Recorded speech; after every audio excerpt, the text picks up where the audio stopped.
কিন্তু ঠিক মতো তোমাদের দেখাতে পারি নাই। তোমরা কমেন্টে আমাকে ধুয়ে দিছো, বলছো মামার বাসা সুন্দর মতো দেখাও নাই। তো আজকে হচ্ছে সুন্দর মতো দেখানোর জন্য আসলাম। চলো, এটা হচ্ছে আমার মামার রুম, শামসুর রহমান। উপরে দেখো লেখা রয়েছে নেম প্লেট।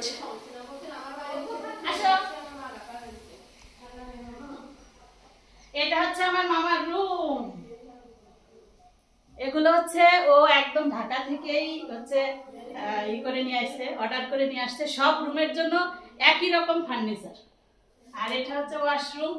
আর এ পাশ দিয়ে হচ্ছে মানে বের হওয়া যায়। তো এটা হচ্ছে আমার মামার রুম। এসি লাগানো আছে, কিন্তু মামা কিন্তু শৌখিন মানুষ। তো আসো, এটা হচ্ছে আমার মামার ছোট মেয়ের রুম, বিবি মরিয়ম। যার যার রুমের সামনে তার তার নাম লেখা। মরিয়মের টেডি বিয়ার, টেডি বিয়ার মানে ওর খাটের উপরে ওর থেকে ওর টেডি বিয়ার বেশি ঘুমায়। কতগুলো টেডি বিয়ার দেখো। এটা হচ্ছে বিবি মরিয়মের রুম। আর এই পাশটা হচ্ছে ওয়াশরুম, এটা ব্রিজ। আর এই জানালা দিয়ে বাইরের একেবারে সৌন্দর্য দেখা যায়। আর একটা জিনিস আছে, বেলকুনি দিয়ে কি দেখা যায়, আসো দেখো।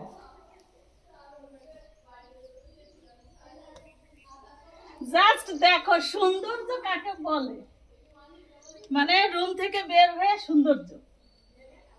আরেকটা আছে, এটা হচ্ছে দুই তলা, 3 তলা, 4 তলা, নিচতলা, মোটটা হচ্ছে 4টা ফ্লোর। তো দ্বিতীয় ফ্লোরে হচ্ছে আমার মামা থাকে। আর এটা হচ্ছে বিবি মরিয়মের ওয়াশরুম। আর এটা হচ্ছে মিম রহমান, মেজো মেয়ে। আর বড় মেয়েটা নিচতলায় করা হয়েছে। ওর যেহেতু বাচ্চা আছে, এই জন্য নিচতলাটা সেফ মনে করে ওর জন্য নিচতলায় করা হয়েছে। আর এটা হচ্ছে মিমির রুম, মেজো মেয়ের রুম। তো সব ঘরেই সব রুমেই হচ্ছে একই রকম ফার্নিচার। এগুলো হচ্ছে ঢাকা থেকে ও একদম অর্ডার করে জিরাট ঘুরে নিয়ে আসছে, মানে সব রুমের জন্য একই রকম ফার্নিচার, লিগাল ফার্নিচার। এটা হচ্ছে ডাইনিং প্লাস ড্রয়িং, দুইটা একসাথে। আর উপর তলাটা দেখাবো আরেকদিন, আমি ঘামে গেছি।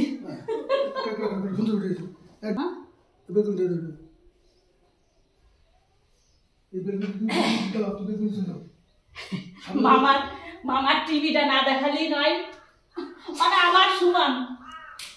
কত বড় দেখছো, মনে হয় 46 ইঞ্চি। আর এটা হচ্ছে বড় স্পেস করছে, যাতে এখানে ডাইনিংটা এখনো করা হয়নি। এইটা দেখো, এখান থেকে একদম রাস্তা দেখা যায়। ওই যে রাস্তা দেখো, রাস্তা থেকে নেমেই হচ্ছে মামার বিল্ডিং, দেখছো। আজকে দেখাই দিলাম মামার বাসা। আর কিন্তু কেউ ভুগিচুগি কমেন্ট করবো না, ভালো কমেন্ট করবো সবাই।